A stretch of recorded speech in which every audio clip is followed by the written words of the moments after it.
बचपन में एक न एक बार तो हम सभी सोचते हैं कि काश हमारे पास भी कोई जादुई ताकत होती। हमारी आज की कहानी भी कुछ ऐसे ही खास लोगों के बारे में है। कहानी की शुरुआत में हम यूरोप के सबसे छोटे देश इलीरिया के शाही खानदान की छोटी बेटी समैंथा को देखते हैं, जिसे राज परिवार में पैदा होने के बावजूद भी एक राजकुमारी की तरह नहीं रखा जाता था। और वहीं दूसरी तरफ उसकी बड़ी बहन एलेनोर को सभी चीजें एक बार बोलने पर मिल जाती।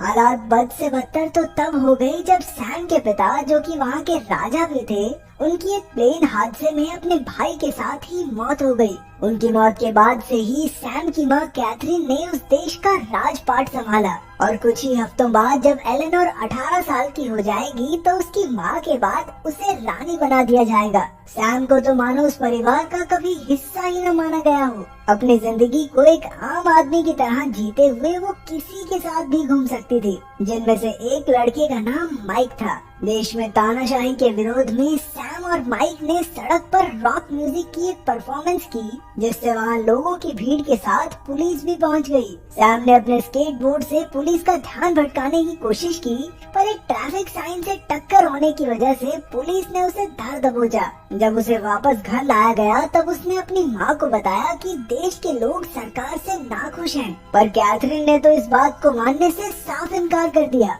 अगली सुबह वो स्कूल में रोक्साना से मिली, जो उसी की तरह एक शाही खानदान की दूसरी बेटी थी। वो एक शांत मिजाज की लड़की थी जो अक्सर अपने आप में ही खोई रहती। रोक्साना को लाइव स्ट्रीमिंग करना बहुत पसंद था, जिसकी वजह से वो मशहूर भी थी। इसके बाद हमें एक हाई सिक्योरिटी जेल दिखाई जाती है, जहाँ पर 34 नंबर कैदी को अपने सेल में से एक कैपेसिटर मिला, जिसे उसने एक डिवाइस में लगाकर अपने गले में बंधा हुआ नेक कफ खोल दिया। ये करते ही उसकी सारी शक्तियाँ उसके पास वापस आ गई और वो उन्हीं शक्तियों से जेल का दरवाजा तोड़कर वहाँ से निकल गया। इधर सैम और माइक अपने म्यूजिक कॉन्सर्ट की प्रैक्टिस में लगे थे। माइक ने सैम को एक कॉन्सर्ट में साथ चलने को कहा और वो भी मान गई। तभी वो एकदम हैरान रह गया जब सैम को उसके मुंह से गार्लिक नान की स्मेल आई, जो उसने 2 दिन पहले खाया था। उस रात एलेनोर के रानी बनने से पहले की पार्टी अटेंड करते वक्त सैम को याद आया कि उसने तो माइक के साथ एक पार्टी में जाने का वादा किया था।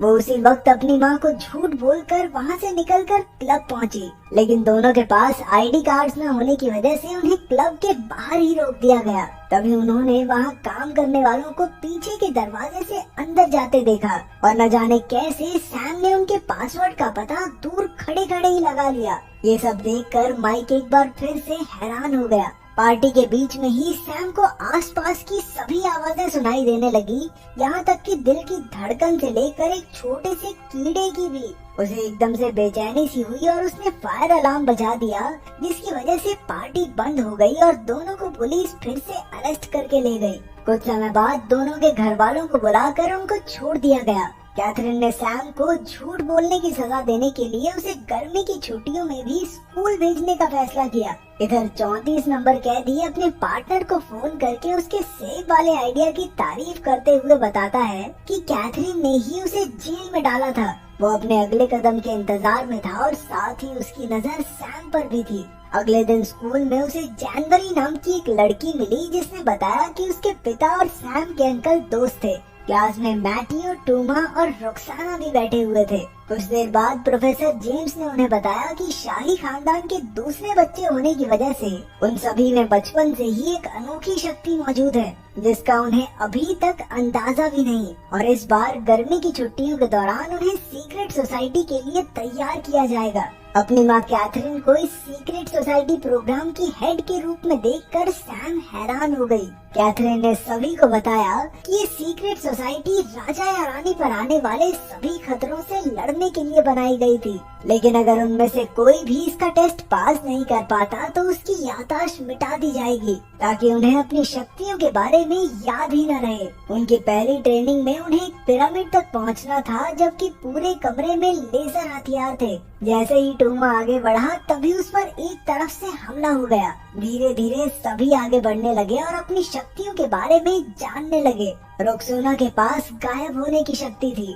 टूमा अपनी शक्ति से लोगों को काबू कर सकता था और इधर दूसरी तरफ सैम को बारीक से बारीक चीजें सुनाई और दिखाई देती थी, जिसकी वजह से वो बाकी सबके मुकाबले बहुत तेजी से टेस्ट को पास कर रही थी। पर सभी स्टूडेंट्स अपने पहले टेस्ट में फेल हो गए। इसके बाद जनवरी को पता चला कि उसके पास दूसरों को बस छू कर कुछ देर के लिए उनकी शक्तियाँ चुराने की ताकत थी और मैटियो कीड़ों को अपने वश में कर सकता था। अगले दिन सभी को उनकी शक्तियों के हिसाब से उन पर काबू पाने के लिए एक्सरसाइजेज दी गई। सैम को एक स्पीकर से भरे कमरे में ले जाकर आवाजों को ध्यान से सुनने को कहा गया। टूमा को एक चार्ली नाम के कुत्ते को अपने काबू में लाने का टास्क दिया गया। मैटियो को कीड़ों को पूरी तरह अपने वश में लाने का काम मिला। उधर रॉक्सोना को बर्फ और बारिश में अपनी शक्तियों का इस्तेमाल करना सीखना होगा। जनवरी को अपनी शक्तियों के दम पर एना से उसकी पानी के नीचे सांस लेने की क्षमता सीखनी थी। जेम्स ने बच्चों का टेस्ट लेने के लिए जानबूझकर सैम को जहरीला खाना पकड़ाया,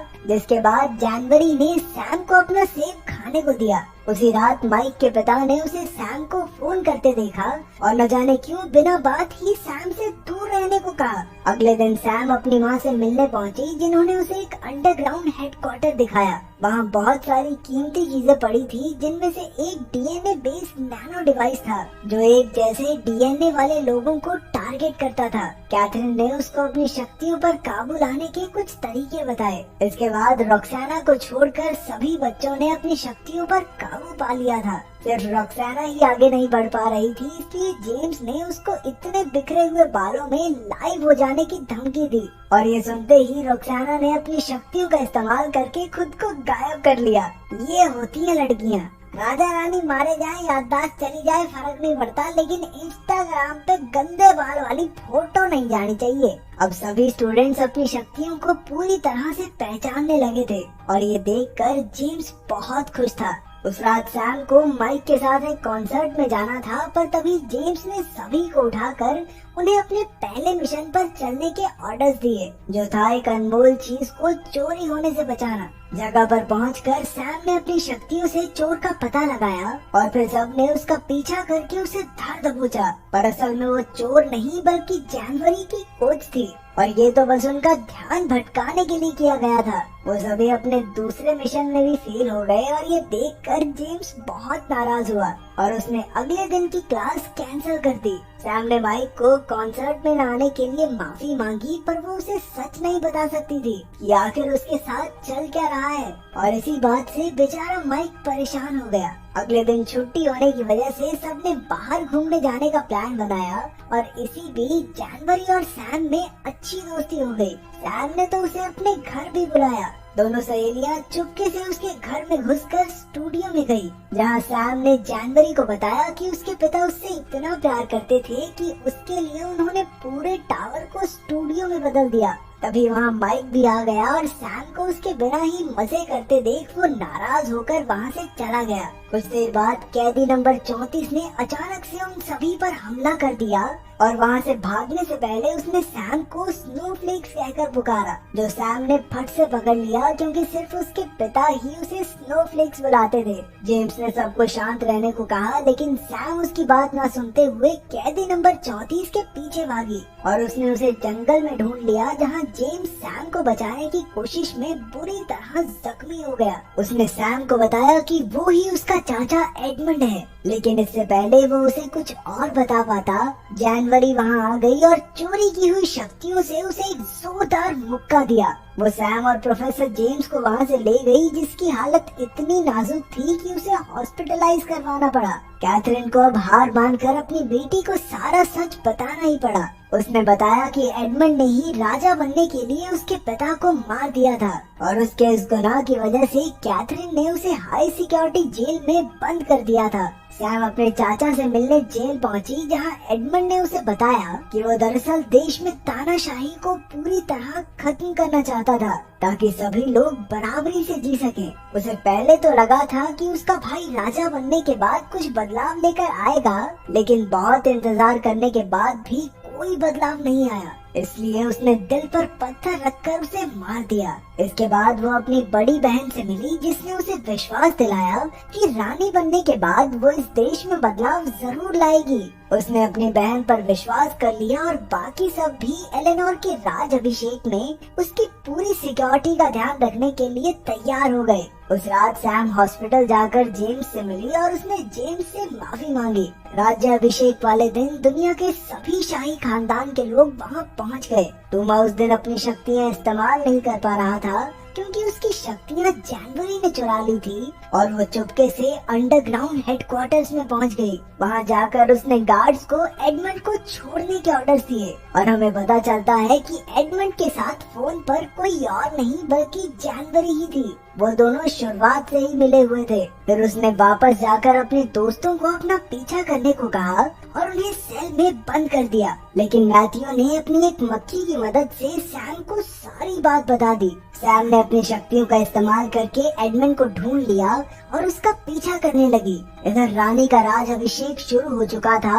और एडमंड ने वहां पहुंचकर एक नैनो डिवाइस फिट कर दिया जो उन सभी लोगों को खत्म कर देगा जिनमें भी शाही खानदान का खून है। सैम को पता चल चुका था कि जानवरी उसके पीछे आ रही है। वो भागकर माइक के घर गई और उससे मदद मांगी। पहले तो माइक ने मना कर दिया, लेकिन जब सैम ने उसे अपना सीक्रेट बताया तो वो मान गया। दोनों ने फिर साथ में पहले जानवरी को पकड़ा, जिसने मान लिया कि वो एडमंड का साथ इसलिए दे रही है ताकि वो राज कर सके। इसके बाद उन्होंने बाकी सबको छुड़ाकर एक साथ एडमंड के खिलाफ लड़ने का प्लान बनाया। एडमंड का मानना था कि शाही खानदान के खत्म होने के बाद ही लोगों को असली आजादी मिलेगी। सैम, टूमा और रेक्सोना उसका ध्यान भटकाकर उसे एक कमरे में ले आए जहां पहले से ही एक डिवाइस फिट था जिससे एडमंड की शक्तियां कमजोर पड़ गई। माइक ने तब तक नैनो डिवाइस को रीप्रोग्राम कर दिया जिससे एडमंड उसके अंदर ही फंस गया। दूसरी तरफ राज अभिषेक बिना किसी परेशानी के पूरा हो गया और अब एलेनोर ही देश की रानी है। सैम, रेक्सोना, टूमा और मैथ्यू को सीक्रेट सोसाइटी में एक्सेप्ट कर लिया गया। प्रोफेसर जेम्स के ठीक हो जाने के बाद कैथरीन ने नई रानी को सीक्रेट सोसाइटी के बारे में बताया। रानी ने वादा किया कि इलीरा के लोगों को तानाशाही के साथ साथ एक सरकार बनाने का मौका भी दिया जाएगा ताकि सभी लोग पूरी आजादी से जी सकें। अचानक सभी को खबर दी गई कि जानवरी जेल से भाग गई है और अब उन सबको मिलकर उसे पकड़ना होगा।